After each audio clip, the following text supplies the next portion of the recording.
Good morning. I'm here today with Connecticut Secretary of the State, Stephanie Thomas. Welcome to West Hartford again for another filming of a very important local community access show about elections and voting and all things of that nature. Thank you for having me. Always a pleasure. Great. So this morning I thought we would just start off our discussion just to talk about the early voting process in general. So why don't you tell our viewers a little about the process, what they can expect if they didn't participate earlier in the year.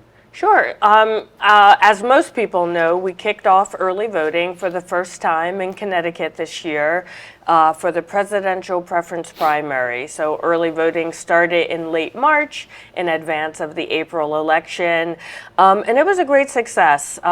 We didn't have very high turnout because it wasn't a very competitive race, and the outcome was already known. But what it did allow us to do was test the system. So for anyone who did not go out and vote, what they can expect, early voting is a little different than election day voting in that you don't go to the same location. Every town will have at least one early voting location, which people can find on their town's website or the Secretary of the State's website, but probably not until a few weeks before the election. In most towns, it's town hall. It's town hall here in West Hartford. So when you show up, your eligibility as a voter will be looked up. You receive a ballot and an envelope. Much like usual, you'll go to your privacy booth, vote your ballot, fold it, put it in the envelope, seal it, and you'll sign it. And then you'll deposit it into the secure receptacle. The main difference between Election Day and early voting is those ballots are then stored under lock and key until Election Day, and they're open then. And I have to say, everything went very smoothly. The biggest complaint we received was that turnout was so low.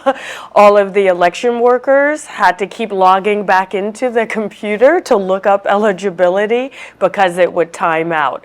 So hopefully we don't have that same problem in future elections because so many people will show up.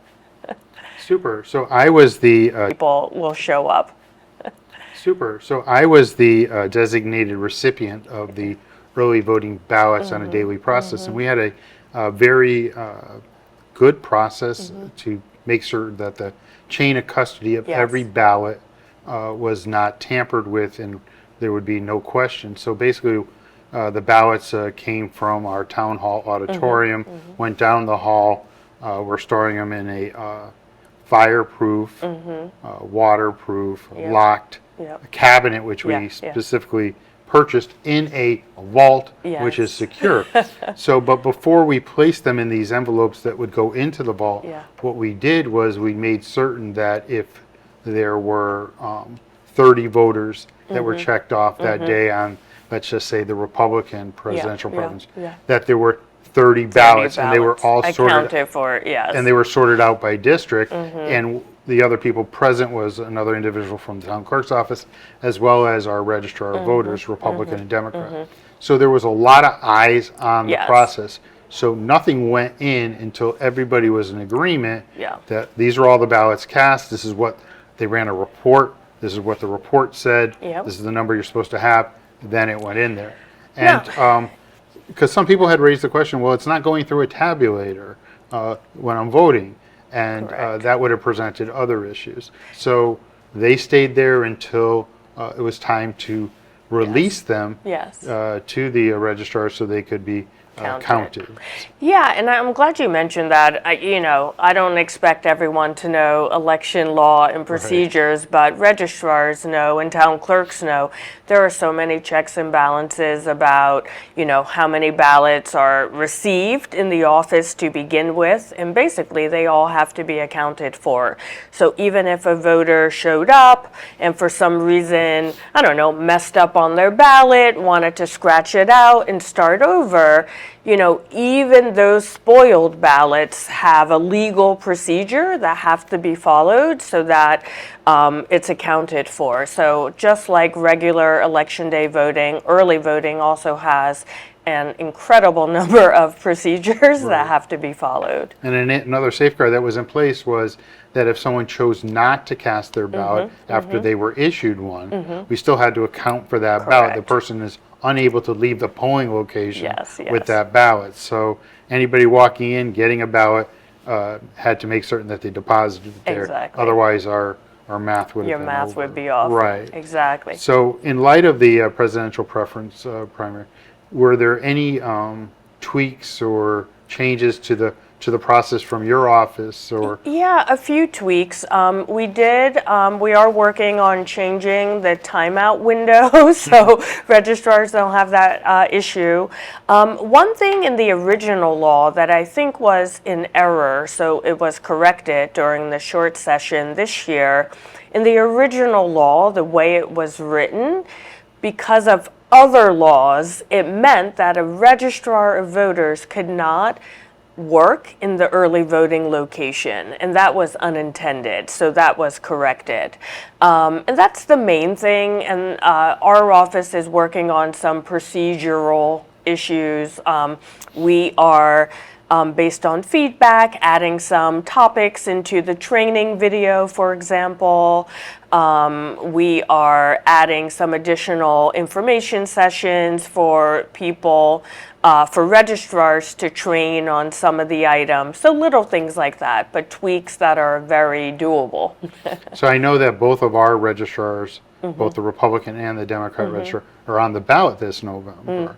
So without them being able to participate in certain part of this process, it would be a little challenging to have individuals able to do the tasks that are traditionally assigned to them. Well, like other elections, so usually a moderator is assigned, right, on election day. So like other elections, registrars can delegate their duties to others who are trained to undertake the task. Right. So some people worry, like, what if something happens to my registrar, or they're sick, or something like that? But the law has safeguards for that. Right. And locally, to let our viewers know, each of our registrars this election cycle are running unopposed. So there's nobody running against them. So if they receive one ballot, they'll be reelected to their position. You mentioned that the legislature had a short session, and for a short session, I noticed on my end through our Clerks Association that they were quite busy drafting a variety of legislative initiatives. Were there any specifically meant for early voting or for absentee voting that stand out in your mind that voters would want to know about? Sure. HB 5498 was what was dubbed the Election Security Bill, and it did feature had many sections. Some of it is just incredibly wonky election law, right? But I would say the big picture things, definitely drop boxes were on everyone's mind. So beginning next year, every town every town has a drop box. Any drop box has to be under surveillance. Now that's not a major change because most towns with drop boxes already have them under surveillance. What we felt was important to add is that footage needs to be watched and made available to the public, and that the footage has to be retained for a certain period of time. If we think about the footage that was leaked last year in Bridgeport, if it hadn't been leaked, the usual retention policies, those tapes get overwritten like every week or so. So keeping the footage, I think, is hugely important so that if any claims of malfeasance do come up, the State Elections Enforcement Committee or any judicial branch members have access to any proof. Another thing that changed is that under current law, what's called circulators of absentee ballots can take out applications, and this happens, it's very common. Advocacy groups do it, political candidates do it. It's seen as a community assistance measure. You get out the applications, you share it, and then the voter fills it out, and if they want to, and sends it in. But what was happening is some people were taking them out way in advance of an election, too far in our opinion. So the legislature changed that law to 90 days prior to the election. Another thing that changed is that absentee ballot applications basically will now be watermarked in some way. We're working on the technology for that for a specific election year. So someone can't find an absentee ballot application from 2020 and send it in for a 2025 election. And then lastly, there is a law that has always been on the books so that if someone spoils their absentee ballot, say you've requested, you have it on your kitchen table, you spill your coffee on it, it's ruined, and you want another one, you can request another one. But there was nothing in the law limiting who could request that replacement. So now we have changed that. So the legislature has changed. I wish I had lawmaking authority, but the legislature has changed that so that only the voter can request it, and they either have to present themselves in person to get it, or it can only be mailed to the address on file for that voter. And I did forget one thing, which is, of course, adding more work to your plate, but absentee ballots have to be tracked now by the source of delivery. So it needs to be indicated if it came from a drop box, if so, which one, obviously the date, if it came in through the mail, or if it was dropped off in person. So those are the high points. There were more. Right. So here in West Hartford, we have 2 drop boxes, one Yeah. at Faxon Library and one at Town Hall. Both are under video surveillance, so if people Yeah. have any concerns, we do have people monitor. We did have a call during the last election. One of my staff was going to empty the box and was with a coworker as we go out in pairs. And someone called to say there was somebody at the drop box taking something out. So we got to watch the video, and it proved to be You. No, it wasn't me. It Or was, your it was colleagues. a member of our office doing it. So everything was on. But that's great. But If that you was see good. something, say something. Right, so that was Yeah. a really good positive thing that came out of it. I believe in January of 2025 is when we need to retain all the ballot information. Yeah. Right. July for surveillance, Right. I believe, or vice So yeah, versa. because there probably won't be an election Yeah. prior to that. But we're gearing up on what the new legislation Yes. has provided. There were a lot of bills, I would say, for a short session. So from our perspective as town clerks, we're a little weary and what's going to happen in the longer session where there's more time to work on things. So Or maybe everything got done. maybe, let's hope so, because if it's not broken, let's not really try to confuse us anymore. But I do think it's really, really important that people understand that we do take those boxes very seriously. I attended last week a session on a lot of scenarios should there be different emergencies. So there were a lot of scenarios that discussed what could happen at a drop box and what would you do, what would be your reaction.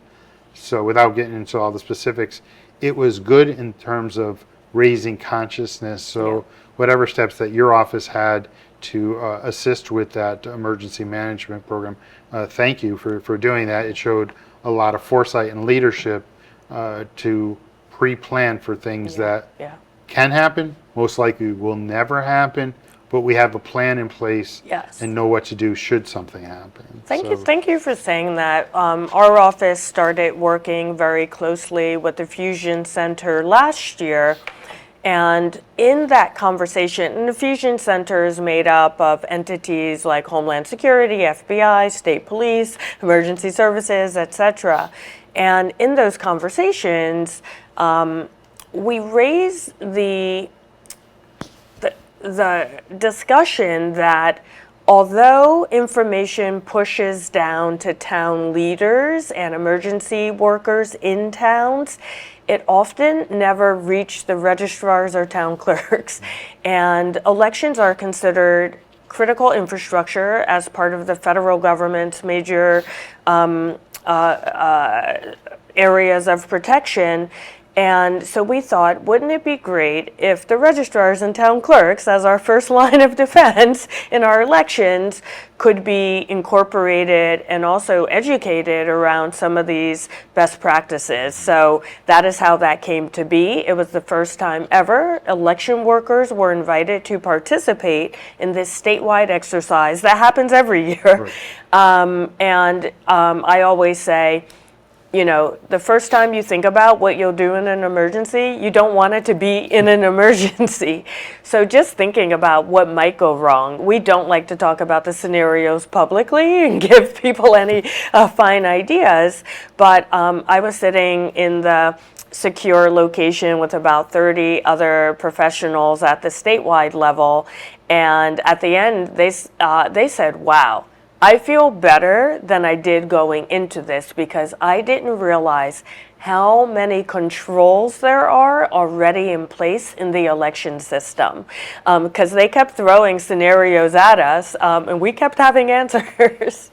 Right, and I think what people should realize is about 150 of the 169 towns participated. Yeah. So that's a great Huge turnout. Huge turnout, and kudos to the people who prepped that. And also credit to your office because since I've become town clerk on a monthly basis, there have been very informative video Zoom calls with both town clerks and registrars to keep us abreast of what's happening, changes, procedures.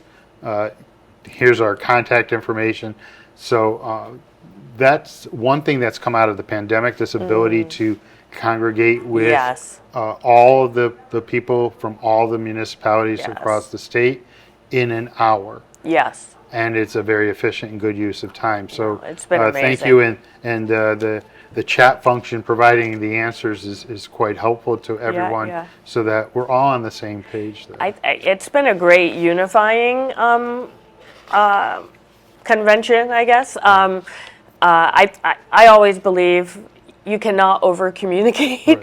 So just hearing from people directly helps me and my team do our jobs better. We can also solve problems in real time and everyone else can learn from one another.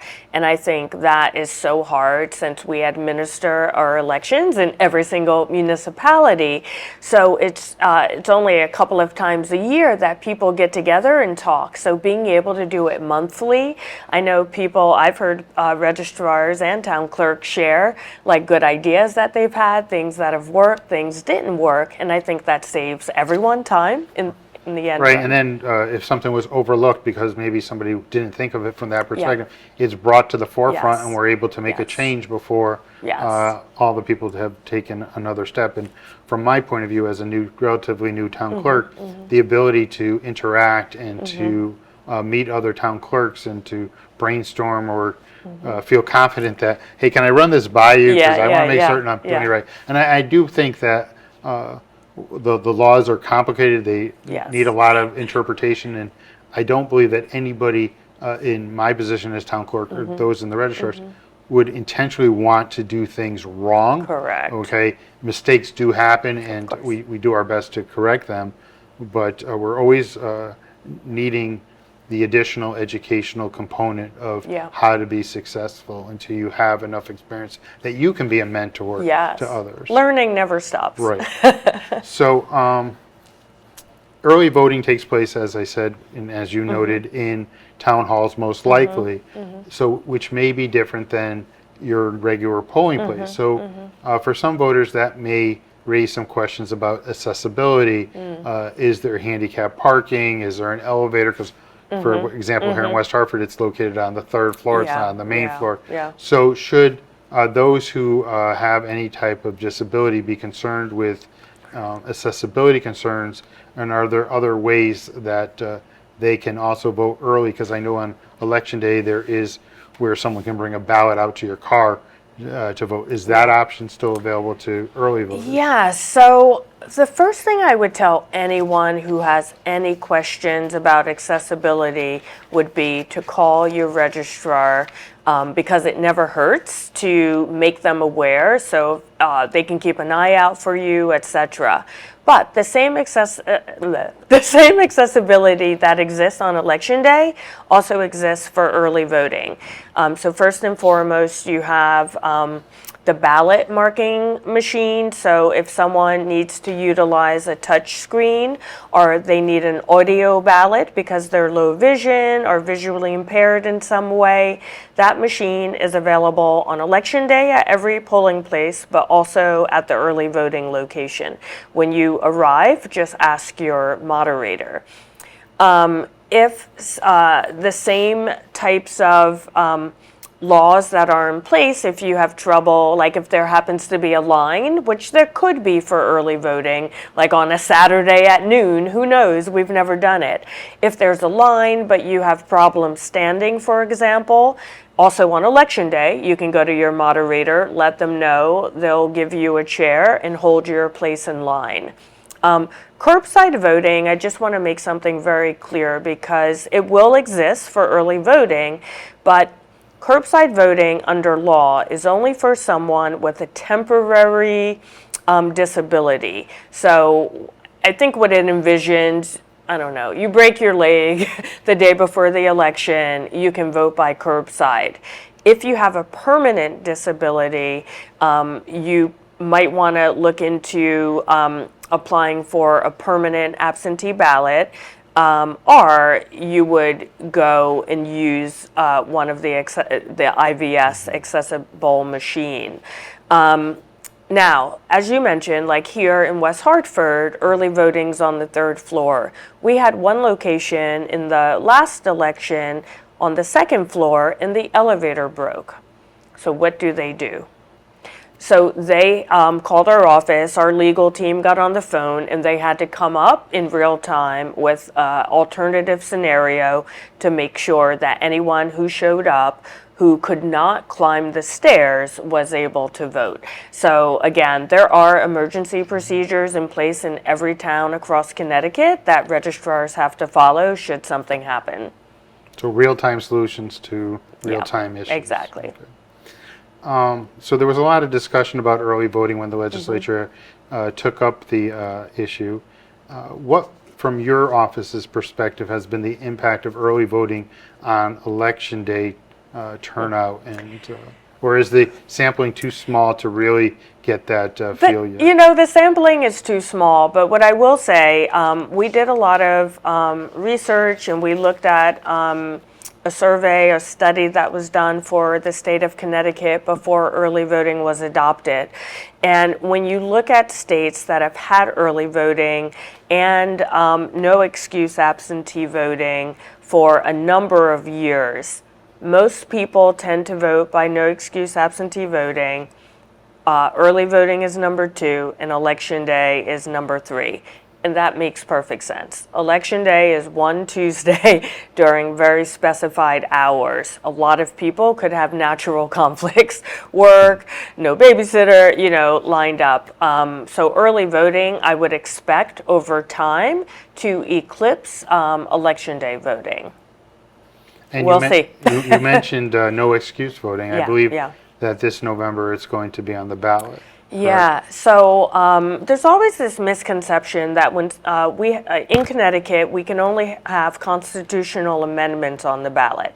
And there's always this misconception that if you vote for that ballot measure, you're voting for how the thing will be implemented, but that is not the case. All you are voting for is whether or not the Constitution should allow or not allow for the thing to be discussed or discussed by the legislature. So this year, there is a constitutional amendment on the ballot in November asking, shall our Constitution be amended to allow for no excuse absentee voting? So a yes vote would mean that The General Assembly could then take it up as an issue. A no vote would be it cannot be discussed, or the law can't be changed in any way. I also like to remind people, because I don't think enough people do this. Right now in Connecticut, you can only vote by absentee ballot, as you well know, if you meet one of 6 statutory requirements. And this is very serious. When you sign that application, you are attesting, under penalty of perjury, that you would not be able to vote on election day for the reason you selected. So I know years ago in my part of the state, a lot of people commute to New York City, and they would say, oh, I don't know if I might have to work late that night, so I'm going to vote by absentee ballot. That's not legal. But I don't think enough people understand that you are signing a legal document and that there are penalties if you lie on that legal document. So that's why the legislature voted for the constitutional amendment to allow for no excuse absentee voting, which basically over 30 states have some version of it. So I would encourage voters, because it's an easy question to miss. It's usually at the top of the ballot before you get to the candidates. So there's not going to be anyone probably outside reminding you to vote on the constitutional amendment question. But keep that in the back of your mind. Just know it's there. Know it's there, and if you have an opinion, cast your ballot either way. It's very important to participate in that process. Yes.